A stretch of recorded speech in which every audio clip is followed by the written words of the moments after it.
Hi friends, how are you? நீங்கள் எல்லாம் ஹாப்பியாக இருப்பீங்கன்னு நம்புகிறேன் நான்.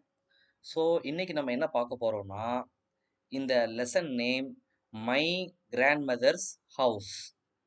ஸோ இந்த லெசனை பார்த்தாலே உங்களுக்கு புரிஞ்சிருக்கும், நம்மளோட பாட்டியோடைய வீடை பற்றி இந்த லெசன்ஸில் சொல்லப்பட்டிருக்கு. இந்த லெசன்கிறது ஒரு போயம். போயம்னா என்ன? ஒரு கவிதை, சரிங்களா? இந்த கவிதையை எழுதுறது யாருன்னு சொன்னீங்கன்னா கமலாதாஸ். ஸோ கமலஹாசை பொறுத்த வரைக்கும் அவங்க ரொம்ப எமோஷனுக்காக இயங்கக்கூடிய ஒரு பர்சனாலிட்டி. அவங்க ரொம்ப ஃபேமஸான ரைட்டராக இருந்தாலும் அவங்களுடைய கவிதைகளில் அவங்களுடைய ரைட்டிங்ஸ் ஃபுல்லாக பார்த்தீங்கன்னா ரொம்ப எமோஷ்னலாக ரொம்ப அஃபெக்ஷனுக்காக இயங்குற மாதிரி இருக்கும். அப்படிப்பட்ட லெசன் தான் இந்த லெசனும். இப்போ வாங்க இந்த லெசனுக்குள்ளே போகலாம், சரிங்களா? இந்த லெசனை படித்து பாருங்கள். ஃபஸ்ட்டு படித்து பார்த்துட்டு மீனிங் சொல்லுவோம். மீனிங் சொன்ன பிறகு உங்களுக்கு இந்த லெசனில் எந்த மாதிரியான லாங்குவேஜ் யூஸ் பண்ணியிருக்காங்க அப்படிங்கிற சொல்லும்போது இந்த லெசன் உங்களுக்கு முழுசாக புரியும். தேர் இஸ் எ ஹவுஸ், ஒரு வீடு இருக்கு. நவ், அது இப்பயும் இருக்கு. ஃபார் அவே, எப்படி இருக்குது? ரொம்ப தூரமா இருக்கு. வேர் ஒன்ஸ் ஐ ரிசீவ்ட் லவ், அதாவது ஒரு வீடு இருக்கு, அது இப்பயும் இருக்கு, அது ரொம்ப தூரமா இருக்கு. ஆனா ஒரு காலத்துல அங்க எனக்கு லவ் நான் ரிசீவ் பண்ணேன், நான் லவ் எனக்கு கிடைச்சிச்சு அப்படின்னு சொல்றாங்க. அப்ப என்ன அர்த்தம்னு சொன்னா, அவங்க வாழ்ற காலத்துல இந்த லெசன் எழுதும்போது, இந்த போயம் எழுதும்போது அவங்களுக்கு ஒரு லவ் கிடைக்கல அப்படிங்கிறது நமக்கு புரியுது. That woman died. அங்க நல்லா கவனிச்சு பாத்தீங்கன்னா, ஐ ரிசீவ்ட் லவ் அப்படின்னு டாட் டாட்டா போட்டிருப்பாங்க. இந்த டாட் எதை காமிக்குதுன்னா, அவங்களுடைய தாட்ஸை அந்த போயத்துல அவங்களால வார்த்தையால சொல்ல முடியல. அந்த சொல்ல முடியாத விஷயத்தை தான் டாட் டாட்டா போட்டாங்க. I received love, that woman died. அந்த ஒரு பெண் இறந்துட்டாங்க அப்படின்னு சொல்றாங்க. அந்த ஒரு பெண் யாருன்னு பார்த்தீங்கன்னா, அவங்க தான் அவங்களுடைய பாட்டி, அவங்களுடைய கிராண்ட் மதர் அப்படின்னு புரிஞ்சுக்கலாம். The house withdrew into silence. Withdrew அப்படின்னு சொன்னா பின்வாங்குறது. ஓகேவா? ஒரு போர்ல முன்னேறி போயிட்டே இருக்கும். முன்னேறி போன ஒரு படை பின்வாங்குதா இல்லையா? அதான் வித்ட்ரூ. ஸோ அந்த வீடே எப்படி ஆயிருச்சு? அமைதியாயிருச்சு. ஸ்னேக்ஸ், ஸ்னேக்ஸ்னா என்ன? பாம்புகள். Moved among books. I was then too young to read. இதை நல்லா கவனிச்சு பார்த்தீங்கன்னா, இந்த பாம்புகள் இருக்கா இல்லையா? இந்த பாம்புகள் புத்தகங்களுக்கு மத்தியில போயிருக்கு அப்படின்னு இதுல அர்த்தம் வரும். நம்ம பாம்புகளை பொதுவாக நெகட்டிவா தான் பார்ப்போம். ஆனா இந்த இடத்துல போயிட்டு ஒரு பாசிட்டிவா சொல்றாங்க. அதாவது கர்சிவ் ரைட்டிங் இருக்கா இல்லையா? நம்ம இங்கிலீஷ்ல சேர்த்து சேர்த்து எழுதுவோம். சேர்த்து எழுதும்போது ரொம்ப வளைஞ்சு நெளிஞ்சு இருக்கா இல்லையா? அது பாம்புகள் மாதிரி அந்த புத்தகத்துல எழுத்துக்கள் இருக்கும். அதைத்தான் இங்க சொல்றாங்க. I was then too young to read. அதை புரிஞ்சுக்கிற அளவுக்கு அப்ப இந்த ஆத்தருக்கு வயசு ரொம்ப கம்மியா இருக்கு.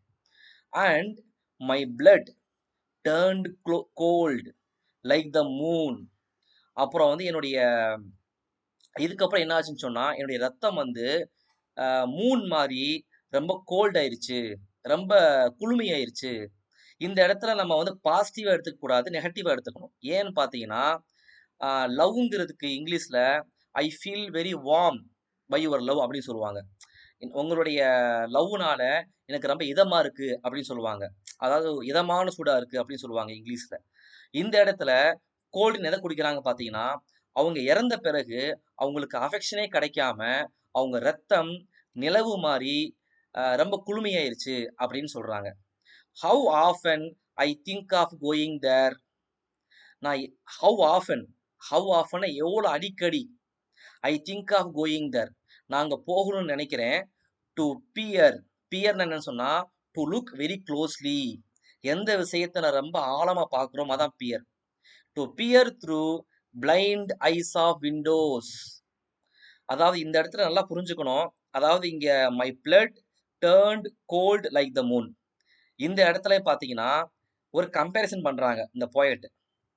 இந்த கம்பேரிசன் எதுக்கு பண்றாங்க அப்படிங்கிறத நீங்க புரிஞ்சுக்கணும். ஸோ பொதுவா இங்கேயும் பாருங்க, ஸ்னேக்ஸ் மூவ்ட் அமோங் புக்ஸ். அதாவது ஸ்னேக்ஸ் மூவ்ட் அமோங் புக்ஸ் அப்படிங்கிறதையும் ஒரு கம்பேரிசன் பண்றாங்க.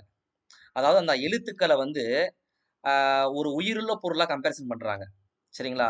அதே மாதிரி பாருங்க, my blood turned cold like the Moon.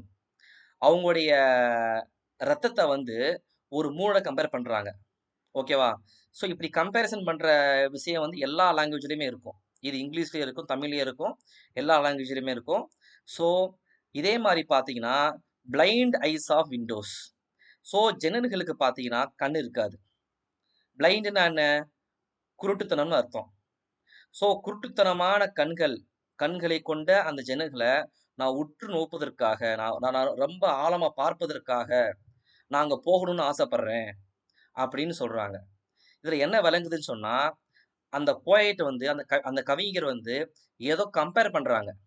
எதுக்கு கம்பேர் பண்றாங்கன்னு சொன்னா, அவங்க சொல்ல ஒரு விஷயத்த கம்பேர் பண்ணி ஒரு போயட்டிக்கா ஒரு கவிதை நடையில எக்ஸ்பிரஷன் பண்ண விரும்புறாங்க. ஓகேவா? ஸோ இந்த மாரி எக்ஸ்பிரஷனுக்கு வந்து விளக்கம் வந்து அடுத்த ஸ்லைட்ல தெளிவா குடுப்போம் நம்ம. ஆனா இந்த எக்ஸ்பிரஷன நீங்க தெளிவா விளங்கிக்கங்க. ஓகேவா? To peer through blind eyes of Windows.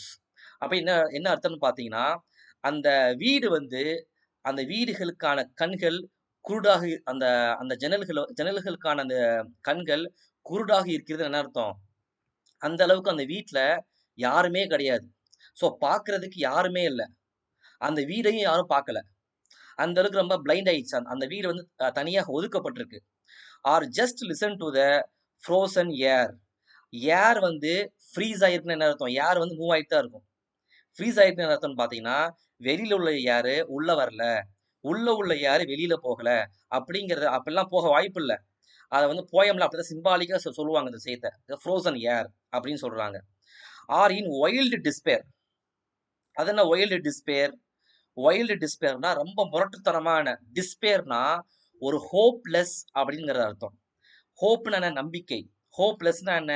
நம்பிக்கையே இல்லாம இருக்கிறது. ரொம்ப நம்பிக்கையே இல்லாம அவங்க இருக்கிறாங்க. அதாவது நான் எவ்வளோ காலம் நான் அங்க போகணும்னு ஆசைப்படுறேன். எவ்வளோ அடிக்கடி நான் போகணும்னு ஆசைப்படுறேன். அந்த ஜன்னல்கள நான் பார்க்கணும்னு ஆசைப்படுறேன். அந்த மூவ் ஆகாத ஏர நான் கேட்கணும்னு லிசன் பண்ணணும்னு ஆசைப்படுறேன். Or in wild despair. எனக்கு நான் நம்பிக்கையே இல்லாம pick an armful of darkness. ஒரு கை நிறைய ஆர்ம்ஃபுல்னா என்ன? ஒரு கை நிறைய இருட்டு எடுத்துட்டு இந்த போயத்தை கவனிச்சு பார்த்தீங்கன்னா, நம்ம பாசிட்டிவா நினைக்கிறோமோ அதை நெகட்டிவா சொல்லியிருப்பாங்க. இப்ப நம்ம ஸ்னேக்ஸ வந்து பாசிட்டிவா நினைக்கிறோம். ஆனா ஸ்னேக்ஸ ஒரு புக்ல உள்ள ஹேண்ட் ரைட்டிங்க்கு ஒரு ஈக்குவலா சொல்லியிருப்பாங்க. அதே மாரி 3 பாசிட்டிவா நினைப்போம். ஆனா 3 வந்து நெகட்டிவா சொல்லியிருப்பாங்க. எனக்கு அன்பே கிடைக்கல அப்படிங்கிறதுக்கு 3 சொல்லியிருப்பாங்க. அதே மாதிரி ஜன்னல்களுக்கு கண்கள் இல்ல அப்படின்னு சொல்லியிருப்பாங்க. ஃப்ரோசன் ஏர் அப்படின்னு என்ன அர்த்தம்? ஏர் மூவ் ஆகாம இருக்கு அப்படிங்கிறதுக்கு என்ன அர்த்தம்னு பார்த்தீங்கன்னா, அந்த வீட்ல நடமாட்டமே இல்ல அப்படிங்கிற அர்த்தம். அதே மாரி இங்க இருட்ட வந்து பாசிட்டிவா சொல்றாங்க. கை நிறைய அப்படியே டார்க்னஸை எடுத்துட்டு டு பிரிங் இட் ஹியர். நான் என் இடத்துக்கு வந்து to lie behind my bedroom door. அந்த டார்க்னஸ் எங்க போடணும்னு ஆசைப்படுறேன்? நான் என்னோட பெட்ரூம் டோருக்கு நான் போடணும்னு ஆசைப்படுறேன். Like a brooding talk. டாக்னா என்ன? டாக்னா வந்து ஒரு இடத்துல உட்காந்து ஒரு மனிதனுக்கு நன்றியுள்ள பிராணியா இருக்கும். ஓகேவா? ப்ரூடிங் டாக் என்னன்னு பார்த்தீங்கன்னா, அந்த இடத்துல வந்து எப்பயுமே சோம்பேறித்தனமா, லேசியா இருக்கும். அதான் அந்த ப்ரூடிங் டாக். ஓகேவா? எப்பயுமே சவுண்ட் விட்டுட்டு கொஞ்சம் லேசியா இருக்கும். ஆனா டாக்க வந்து டார்க்னஸோட கம்பேர் பண்றாங்க. எதுக்கு கம்பேர் பண்றாங்கன்னா, டாக் வந்து ஒரு மனிதனுக்கு அவங்க வந்து நம்ம அஃபெக்ஷனேட்டா ஃபீல் பண்றாங்க.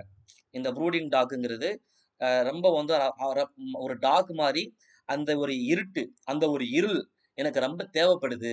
அதனால அந்த கை நிறைய இந்த வீட்லருந்து அள்ளிட்டு வந்து, அது என்னுடைய பெட்ரூம் டோருக்கு நான் போணும்னு ஆசைப்படுறேன் அப்படின்னு சொல்றாங்க. ஸோ அந்த டார்க்னஸ ஒரு டார்க்கோட கம்பேர் பண்றாங்க. அப்படின்னு சொல்லிட்டு திரும்பியும் டாட் டாட் டாட் அப்படின்னு வந்து ஒரு சிந்தனை ஓடுது அவங்களுக்கு. அத வந்து அவங்களால விவரிக்க முடியல. எக்ஸ்பிரஸ் பண்ண முடியல போயம்ல. அந்த டாட் வச்சுட்டாங்க. You cannot believe darling. இந்த இடத்துல யார சொல்றாங்கன்னு பார்த்தீங்கன்னா, டார்லிங் அப்படிங்கிறது யார சொல்றாங்கன்னு பார்த்தீங்கன்னா, யார சொல்றாங்கன்னு தெரியல.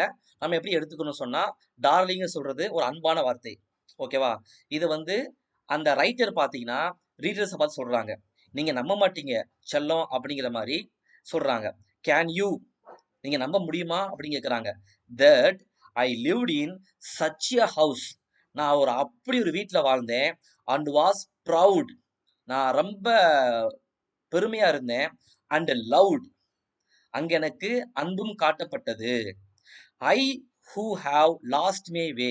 இப்ப என் வழியை நான் தொலைச்சிட்டேன். And beg now at strangers door.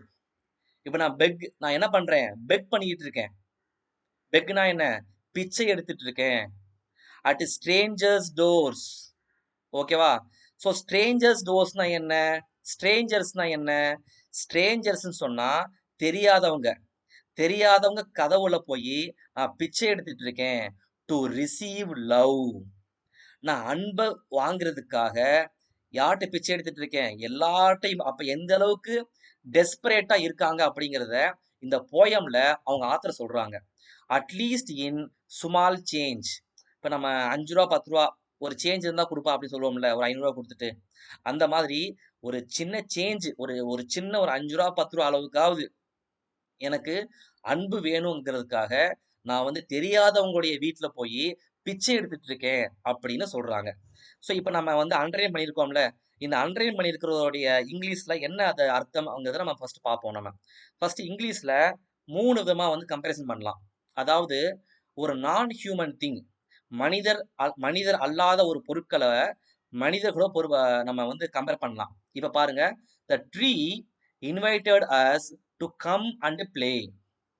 மரம் வந்து கூப்பிட்டுச்சான், நம்ம வந்து அங்க போய் விளையாடணும் அப்படின்னு சொல்லிட்டு. ஸோ மரத்துக்கு வந்து கூப்பிடுற திறன் இருக்கா? மரம் பேசுமா? ஸோ பேசுறதுங்கிறது மனிதனுடைய தன்மை.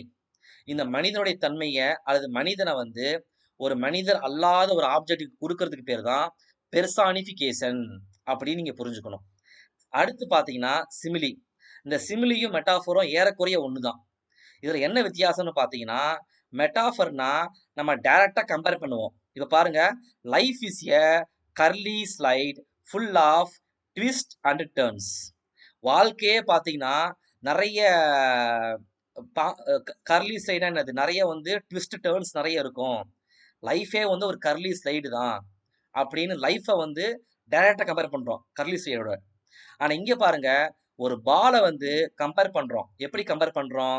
ஒரு மீட்டியார், ஒரு எரிகள், வானத்திலிருந்து வர எரிகளை வந்து பாலை வந்து கம்பேர் பண்றோம். ஆனா எப்படி கம்பேர் பண்றோம்னா, டைரக்டா கம்பேர் பண்ணல, இன்டைரக்டா கம்பேர் பண்றோம். பால் வந்து எரிகள் மாறி இருக்கு அப்படின்னு சொல்றோம். லைக்னா என்ன? அது போல அப்படின்னு தமிழ்ல சொல்றோம்ல, அதுதான் லைக். ஓகேவா?